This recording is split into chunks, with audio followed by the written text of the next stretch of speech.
मुलाकात अजमेर जिला परिषद के दावेदारों से। आज हम आपको अजमेर जिला परिषद के वार्ड नंबर 1 के प्रत्याशी ओम प्रकाश रावत से मुलाकात कराते हैं। ओम प्रकाश रावत वर्ष 2010 में पंचायत समिति सदस्य का चुनाव लड़कर पहली बार राजनीति में आए थे। वार्ड नंबर 1 ये वही वार्ड है जहां से भाजपा की सुशील कौर पराड़ा चुनाव जीतकर अजमेर की जिला प्रमुख बनी थी। वार्ड नंबर 1 में वर्तमान में दो ही प्रत्याशी आमने सामने हैं। दोनों के बीच कांटे की टक्कर देखी जा रही है। दोनों ही प्रत्याशी मतदाताओं के बीच जाकर अपनी बात पहुंचा रहे हैं। क्षेत्र के विकास को लेकर हमने दावेदारों से मुलाकात की। आइए जानते हैं क्या कहा दावेदारों ने।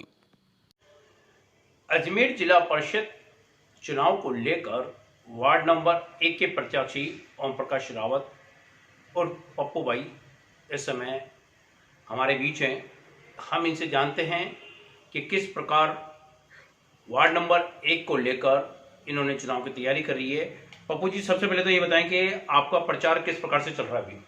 प्रचार एकदम बढ़िया चल रहा है और हम विकास के मुद्दों को लेकर चुनाव प्रचार कर रहे हैं। विकास के मुद्दों को लेकर ये अभी चुनाव प्रचार कर रहे हैं। मैं आपको बताऊं कि वार्ड नंबर 1 जो है, वार्ड नंबर 1 में करीब 54,000 के लगभग मतदाता यहां निवास करते हैं।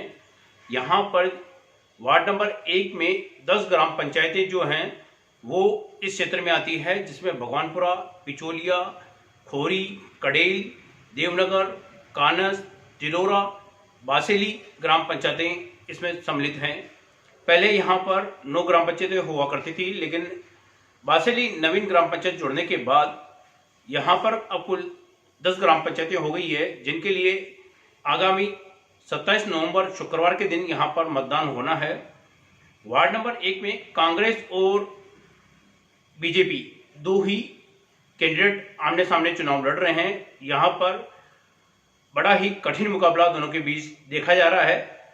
वार्ड नंबर 1 की समस्याओं की बात करें तो वार्ड नंबर 1 जो है ये पेरापेरी क्षेत्र में आता है। यहाँ की जनता को पेरापेरी की समस्याओं से काफी जूझना पड़ता है। पट्टे नहीं मिलते, लोगों को काफी समस्याओं का सामना करना पड़ता है। तो पप्पू जी, आप बताएं कि पेरापेरी क्षेत्र को लेकर आप क्या करेंगे? पेरापेरी क्षेत्र में जब 2009 में कांग्रेस की सरकार बनी, तब माननीय मुख्यमंत्री श्री अशोक जी गहलोत साहब ने पेरापेरी क्षेत्र में पट्टे जारी करने का राज्य सरकार ने आदेश दिया था और 2009 से अभी तक भी पट्टे जारी करने का सरपंच को पावर है और अभी भी पट्टे जारी कर रही है। ये सब कांग्रेस की देन है। पेरापेरी क्षेत्र में सबसे पहले कांग्रेस पार्टी ने ही पट्टा देकर लोगों को इस क्षेत्र में लाभान्वित किया। पिछली जो सरकार थी, भारतीय जनता पार्टी की सरकार थी, उसने अजमेर विकास प्राधिकरण का गठन किया। यूआईटी से अजमेर विकास प्राधिकरण बन गया। अजमेर विकास प्राधिकरण बनने के बाद क्षेत्र के लोगों को काफी फायदा हुआ। क्या क्या फायदा हुआ बताएं? एडीए बनने से कोई फायदा नहीं हुआ ग्रामीणों को। जैसे मैं तो मेरे गांव गनाड़ा की बात करता हूँ। गनाड़ा में कम से कम 100-150 बीघा जमीन जो स्वैच्छिक में दर्ज थी वो एडीए के नाम दर्ज होगी। जो ही एडीए बना और एडीए बनते ही सारी जमीनों पे कब्जा एडीए ने कर लिया और आज की स्थिति यह है कि ग्राम पंचायत गनाड़ा की जो एडीए में दर्ज जमीन है वो उसमें कॉलोनी काट के 6-7 हज़ार रुपये गज के हिसाब से कॉलोनी काट के फार्म हाउस बना के एडीए सेल कर रही है। तो ये जमीन अगर स्वैच्छिक जमीन वहाँ किसी ग्राम पंचायत के नाम होती या वहाँ कोई हॉस्पिटल मान लो कॉलोनी काट के गांव के रहने वाले गरीब बुजुर्गों को देते तो उससे फायदा होता। एडीए आने से हमारे गांव क्या पेरापेरी क्षेत्र में जहाँ जमीनें थी वहाँ बहुत ज़्यादा नुकसान हो रहा है। एडीए से हमारे ग्रामीणों को कोई फायदा ही नहीं है। और मैं जनप्रतिनिधि जब जीत के आऊँगा, मेरी तो सबसे पहले मांग यही रहेगी कि सरकारी लैंड जो पहले थी वो एडीए के नाम से हटाई जाए और वापस स्वैच्छिक लैंड ही दर्ज करी जाए। प्रदेश में कांग्रेस की सरकार है। मैं तो सबसे पहले सीएम साहब से यही निवेदन करूंगा कि ये जो ग्रामीण क्षेत्र है, ग्रामीण में मेरा गांव एकला नहीं है, पूरा उसका विधानसभा क्षेत्र के कम से कम 40-50 गांव हैं जिनकी जमीन लोगों को कम से कम 100-200 वर्ष हो गए जिनका कब्जा था। एडीए ने उनसे, पुलिस प्रशासन ने हटा के कब्जा पूरा हटवा दिया उनसे और एडीए के वो अधीन करवा ली जमीनें। ग्राम पंचायतों की जो जमीनें हैं ये अजमेर विकास प्राधिकरण के नाम पे चढ़ गई। यहाँ तक कि जो शमशान, कब्रिस्तान, इनकी जो जमीनें थी वह भी अजमेर विकास प्राधिकरण के नाम पर चढ़ गई। गांव की जो जमीन थी अजमेर विकास प्राधिकरण के नाम पे कर दी, जिससे कि ग्रामीणों को नुकसान हो रहा है, ये कहना है ओम प्रकाश रावत का। ओम प्रकाश जी, आपके क्षेत्र में कृषि कनेक्शन को लेकर भी किसानों को काफी दो चार होना पड़ता है। केंद्र सरकार और राज्य सरकार कृषि कनेक्शन नहीं दे पाती, इसको लेकर क्या कहेंगे? जो डाक जोन है, डाक जोन ये है सेंट्रल गवर्नमेंट के अंडर में। तो मेरा तो यही है, जब मैं जीत के आऊँगा तो सबसे पहले मेरा यही रहेगा कि मैं राज्य सरकार को लेटर सीएम साहब को अवगत कराएंगे और फिर सेंट्रल गवर्नमेंट से कहेंगे भाई ये जो भी है इस पर आप ये डाक जोन जो है डाक जोन को हटाया जाए, ताकि किसानों को कनेक्शन के मामले में सुविधा मिले।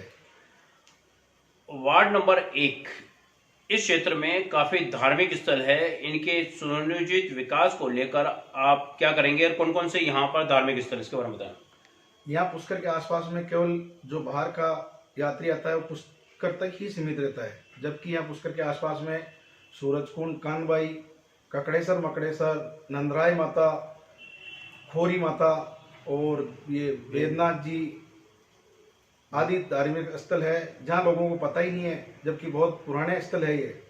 वहाँ जाने की रोडें वोडें नहीं है, तो उस हिसाब से भी लोग वहाँ जा नहीं सकते। तो मेरा तो सबसे पहले यही रहेगा कि वहाँ जाने के लिए सारी सुविधा, मतलब रोड, लाइट की व्यवस्था हो वहाँ, और इसको ज़्यादा से ज़्यादा बढ़ावा दे पर्यटकों को, ताकि दूसरे धार्मिक स्थलों पर भी जा सके पर्यटक। वार्ड नंबर 1 का जो हिस्सा है ग्राम पंचायत खोरी, यहाँ पर आवागमन की काफी समस्या है, रोड भी बहुत टूटा फूटा है, इसको लेकर क्या कहेंगे? खोरी की जहाँ तक बात है, मैंने देखा 2009 में मैडम नसीम अख्तर जी यहाँ से एमएलए थे, मंत्री थे, मैंने 20-25 साल में खोरी की रोड को टूटा हुआ ही देखा, कभी सही हुआ ही नहीं। मैडम ने अतिक प्रयास किया और रोड बनी। रोड बनने के बाद में जो ही बीजेपी की सरकार बनी उसका कोई अता पता नहीं है। मैं तो ये कह रहा हूँ, मैं जब जीत के जाऊँगा तो यहाँ रोडवेज खोरी से देवनगर वाया होते हुए पुष्कर अजमेर के लिए रोडवेज चलाने की पूरी कोशिश रहेगी हमारी। जो बाईपास बन रहा है वह भी वार्ड नंबर 1 से बन रहा है, अजमेर गुगरा घाटी होता हुआ, बासेली, देवनगर होता हुआ तिलौरा तक बाईपास बन रहा है। इसके निर्माण को लेकर भी काफी समस्या आ रही है, इसको लेकर क्या कहेंगे? अब समस्या जो ही अभी उसका टेंडर हो गया है और ये साल भर, मान लो ज्यादा से ज्यादा साल भर के अंदर अंदर ये रोड चालू होके रेडी हो जाएगी। पुष्कर में जो फल मंडी है, फूल मंडी है, यहाँ पे जो किसान है किस प्रकार की यहाँ पे पैदावार करते हैं, आप उनको किस प्रकार से लाभान्वित करेंगे?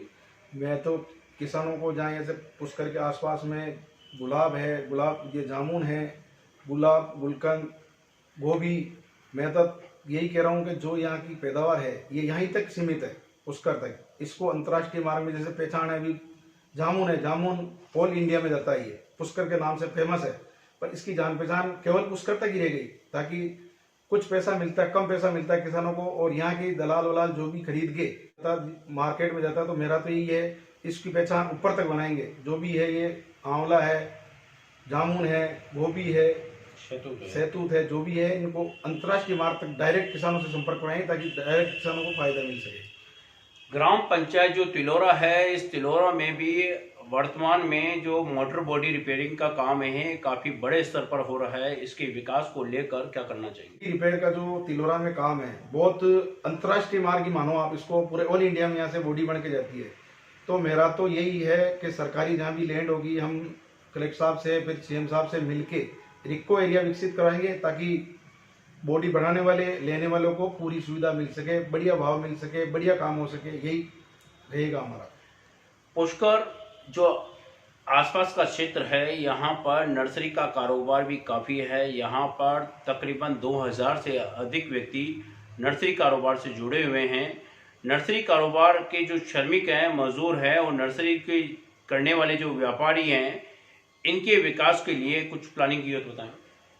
नर्सरी का ऐसा है, नर्सरी का पूरे राजस्थान में पुष्कर में टॉप का काम है, यानी मतलब 2-3 हज़ार आदमी काम करते हैं। इसकी भी अपन ऐसी पहचान बनाएंगे कि जो भी इनके कनेक्शन में कोई फ़ायदा हो। नर्सरी का कनेक्शन है, उसमें कॉमर्शियल यूज करें तो उस कृषि कनेक्शन में उसमें कुछ रिलीफ मिलनी चाहिए, ताकि इनको कृषि जो ये नर्सरी मालिक है इनको पूरा फ़ायदा मिलना चाहिए और ये आगे बढ़े। पूरे राजस्थान में नर्सरी का कारोबार है, बहुत बढ़िया चल रहा है, और मैं तो जितनी मेरी कोशिश होगी नर्सरी मालिकों को, जो मजदूर काम कर रहे हैं उनकी, चाहे प्राइवेट लिमिटेड बने, वो आगे बढ़ो, परमानेंट मजदूर में मिले इनको, तो मेरी यही कोशिश रहेगी कि इनको प्राइवेट लिमिटेड कराने की कोशिश करेंगे। ये थे ओम प्रकाश रावत। मैं इनसे एक आखिरी सवाल पूछ लेता हूँ। ओम प्रकाश जी, रावत समाज जो है वो अधिकतर भारतीय जनता पार्टी का समर्थित समाज माना जाता है। अधिकांश लोग भारतीय जनता पार्टी में वोट देते हैं। रावत समाज को कांग्रेस ने क्या दिया है, ये बताएं। ऐसा है पारासर जी, मैं 2010 में पंचायत समिति का मेंबर था और हमारे कमलेश कौर जी पोखंडा प्रधान थी वहाँ पिसागढ़। उस टाइम में जब कांग्रेस में आया, मैंने 5 साल लोगों का वो काम करवाया कि लोगों ने मेरी जो भी सहानुभूति समझो चाहे कुछ भी मानो आप, मेरे को 2010 से लेकर 15 तक मैं सीआर रहा। उस टाइम लोगों के काम करवाए। तो आज रिजल्ट ये है कि मैं बिगर मांगे मेरे को कांग्रेस ने टिकट दिया, तो कुछ सोच समझ के ही दिया।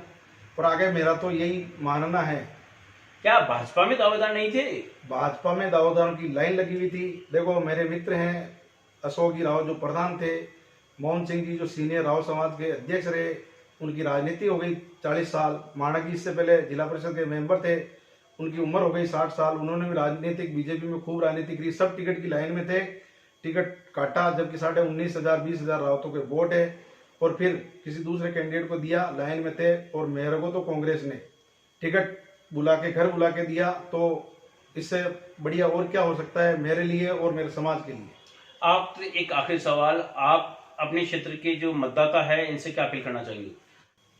हाथ के निशान पे बटन दबा के बहुत ज्यादा मतों से विजय बनाएं, और फिर हमारा संघर्ष रहेगा। आगे सरकार है, काम लाएंगे सरकार से और काम करवाएंगे लोगों के काम करवाएंगे। यह कहना है ओम प्रकाश रावत का। इन्होंने आवाज राजस्थान की के सवालों का बड़े ही बेबाकी से जवाब दिए। मैं आपको बता दूं कि ओम प्रकाश रावत वही चेहरा है जो वर्ष 2010 में पहली बार राजनीति में आए थे और पंचायत समिति सदस्य का चुनाव इन्होंने लड़ा। कांग्रेस के बैनर तले चुनाव लड़ा, और लड़ने के बाद आपने इस क्षेत्र में जो विकास कार्य करवाए उससे आपकी पहचान बनी। कोई भी व्यक्ति इन पर किसी भी प्रकार का कोई आरोप प्रत्यारोप नहीं लगा सकता है, जबकि राजनीति में आरोप लगना एक सामान्य प्रक्रिया है। लेकिन ओम प्रकाश रावत निर्विवादित और मजे हुए राजनेता के रूप में लोगों के बीच में काम करते हैं। आगामी 27 नवंबर को जो वार्ड नंबर 1 में जिला परिषद सदस्य का चुनाव होना है, इसके लिए आप कांग्रेस के प्रत्याशी हैं। मैं इन्हें शुभकामना देता हूं।